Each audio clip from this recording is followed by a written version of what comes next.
আসসালামু আলাইকুম। কেমন আছেন সবাই? আশা করছি সবাই ভালো আছেন। আলহামদুলিল্লাহ আমরা ভালো আছি। তো যাই হোক, মূল রান্নায় ফেরত আসি। তো এখানে বেশ অনেকটা পরিমাণে পেঁয়াজ কুচি দিয়ে প্রথমে পেঁয়াজ বেরেস্তা করে নিচ্ছি। তো দেখা যায় এই কাজটা আগে করে নিলে ভালো হয়।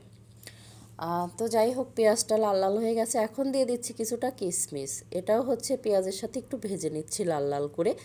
তো দেখা যায় খাবার রান্না করার লাস্ট পর্যায়ে দিলে এটা খেতে বেশি মজা হয়। তো আমি এখানে হচ্ছে মুরগির মাংস দিয়ে ভাবলাম একটু চিকেন বিরিয়ানি রান্না করি আর কি। তো দিয়ে দিলাম গরম মশলা, দিয়েছি বাটা মশলা, এখন দিয়ে দিচ্ছি রেগুলার ইউজ করার গুঁড়া মশলাগুলা। তো একে একে সব মশলা দিয়ে খুব ভালো করে কষিয়ে নিচ্ছি। তো এখন দিয়ে দিচ্ছি প্যাকেটে থাকা যে বিরিয়ানির মশলা, ওই মশলাটা দিয়ে দিচ্ছি কিছুটা পরিমাণে। তো যতটুকু লাগে আর কি ওই পরিমাণে দিয়ে এখন ভালো করে আরেকটু কষিয়ে নিচ্ছি নেড়ে চেড়ে। তো মশলার কালারটা কিন্তু চেঞ্জ হয়ে গেছে, একটু ভাজা ভাজা করে কষিয়ে নিয়েছি।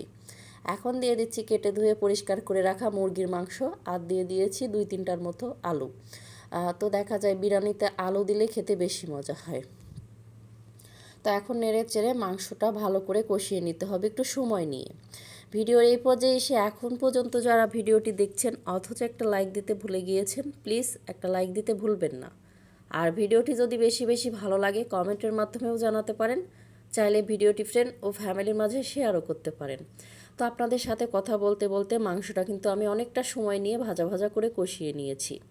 এখন দিয়ে দিচ্ছি পরিমাণ মতো ঝোলের পানি। তো যতটুকু পানি দিলে মাংস আলু সিদ্ধ হবে ওই পরিমাণে পানি দিয়ে এখন ভালো করে নেড়ে চেড়ে মাংসটা রান্না করে নিতে হবে। আর পাশের চুলায় চাউল ধুয়ে আমি হচ্ছে এখন একটু ভাজা ভাজা করে নিচ্ছি। তো এটা ছিল পোলাও চাউল, ওই চাউলটা ভেজে। তো চাউলটা যত ভাজা যায় খাবারটা খেতে কিন্তু ততই মজা হয়। আর রান্নার পরেও দেখা যায় ভাতটা ঝরঝরা হয়, খেতেও মজা হয়। তো দেখে বুঝে নেবেন অনেকটা সময় নিয়ে আমি ভাজা ভাজা করে পোলাও চাউলটা ভেজে নিয়েছি আর কি। তো যাই হোক, ভাজা হয়ে গেছে। এখন দিয়ে দিচ্ছি পরিমাণ মতো পানি, দিয়ে দিলাম কয়েকটা কাঁচামরিচ, আর কিছুটা পেঁয়াজ বেরেস্তা। তো এখন নেড়ে চেড়ে সিদ্ধ হওয়ার জন্য বসিয়ে দিলাম। আর আপনি যদি আমার চ্যানেলে আজকেই নতুন এসে থাকেন চাইলে আমার চ্যানেলটিকে সাবস্ক্রাইব করে নিতে পারেন। আর এই ভিডিওটি যারা ফেসবুক পেজ থেকে দেখছেন চাইলে তারা পেজটা ফলো দিতে পারেন। আপনি যদি অলরেডি সেই কাজটি করে থাকেন তো আপনাকে জানাই অসংখ্য ধন্যবাদ। তো আপনাদের সাথে কথা বলতে বলতে রান্না প্রায় লাস্ট পর্যায়ে।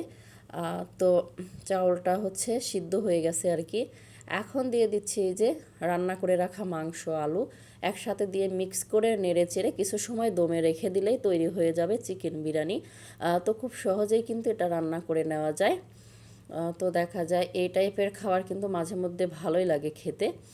তো এখন নেড়ে চেড়ে উপর দিয়ে ওই যে আগে দেখিয়ে দিলাম পেঁয়াজ বেরেস্তা, ওইটা এখন উপর দিয়ে ছড়িয়ে দিয়ে দিচ্ছি। দিয়ে এখন কিছু সময় দমে রেখে দিব।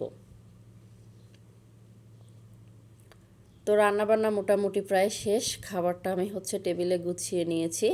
তো এই ছিল আজকে দুপুরে রান্নাবান্না ও খাওয়া দাওয়ার আয়োজন। তো খাবারটা আমি প্লেটে বেড়ে নিচ্ছি।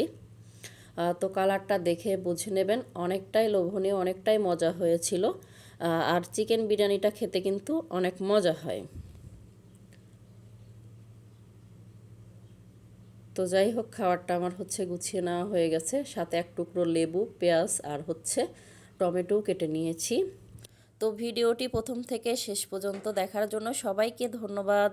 আপনাদের সবার সুস্বাস্থ্য ও দীর্ঘায়ু কামনা করে আজকের ব্লগটি আমি এখানেই শেষ করছি। আল্লাহ হাফেজ, আসসালামু আলাইকুম।